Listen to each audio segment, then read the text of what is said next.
Franck Vignat est un naturaliste passionné par le monde sauvage, un monde menacé qu'il s'attache à défendre et à préserver. Ses armes, sa caméra et les films qu'il réalise, et depuis quelque temps, c'est la situation du renard roux qui le préoccupe.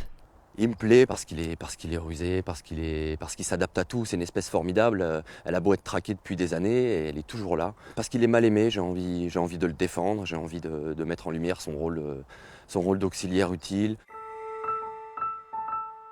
L'odeur de l'herbe coupée, c'est le nom du documentaire qu'il signe en 2014 et qui s'interroge sur le statut du renard.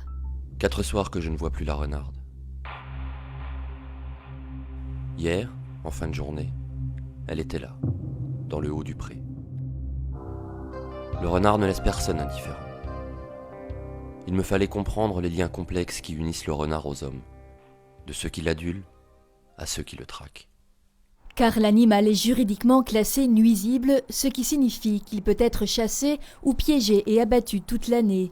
Et à ceci s'ajoutent les tirs de nuit récemment autorisés sur certains secteurs d'intérêt cynégétique, comme ici sur la côte de Delme. C'est une volière de pré-relâché de gibier. Donc c'est une installation mise en place par la Fédération de chasse de Moselle. Donc pendant 3 ans, ils ont mis dedans des jeunes faisans, 10 000 faisans sur un territoire de 10 000 hectares, qui relâchent dans la nature dans le but de les chasser. Afin de leur laisser un petit peu plus de chance, l'idée c'est d'éliminer systématiquement tous les prédateurs potentiels, dont le renard. Pour nous, c'est un non-sens complet de relâcher une espèce exotique uniquement pour la chasse et de détruire un prédateur potentiel qui lui est autochtone. Un non-sens écologique et une autorisation de plus d'abattre le renard, c'en était trop pour les associations de protection de la nature. Une trentaine d'entre elles s'est rassemblée pour plaider la cause de l'animal et surtout pour réfuter son statut de nuisible. Dire qu'il fait des dégâts sur la biodiversité, non. Il ne fait que assurer sa fonction de prédateur et il se nourrit aux dépens de la biodiversité. C'est un fait, essentiellement des micro-mammifères, un petit peu de fruits, et puis si de temps en temps il tombe sur un lièvre ou sur une perdrix ou sur un faisan, on n'a pas le droit de lui reprocher, donc on ne peut pas appeler ça des dégâts. Et pourtant, 13 à 15 000 renards sont tués chaque année juste pour le département de la Moselle. Pour les fédérations de chasseurs, il s'agit de réguler l'espèce, mais aussi d'éliminer les individus qui dérangent. Didier Lefebvre est piégeur agréé depuis 28 ans. Il intervient notamment à la demande des particuliers. Il y a un renard qui a pris une poule dans le village, et puis on trouve là, ici à la sortie du village, un endroit donc, où il a mangé la poule.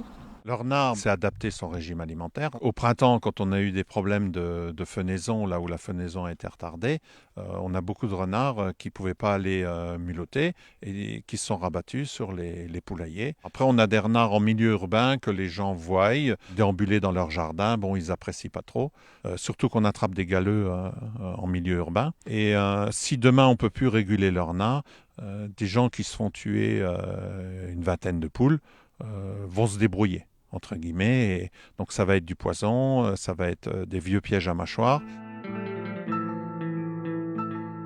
Mais voilà, si le renard est nuisible pour les uns, il est aussi un auxiliaire précieux pour d'autres. C'est le cas de nombreux agriculteurs. Michel Prizzi est l'un d'eux. Éleveur de vaches laitières dans le Haut-Doubs, il a lui aussi lancé un appel pour la protection du renard, car sans sa présence, les pertes causées par les rongeurs dans ces prairies ont déjà atteint près de 50% de ces parcelles. Il me semble évident qu'on doit protéger le renard pour qu'il fasse lui-même le ménage dans les pullulations de campagnols, et de cette manière-là, nous n'aurons plus utilisé de produits chimiques pour traiter nos pullulations.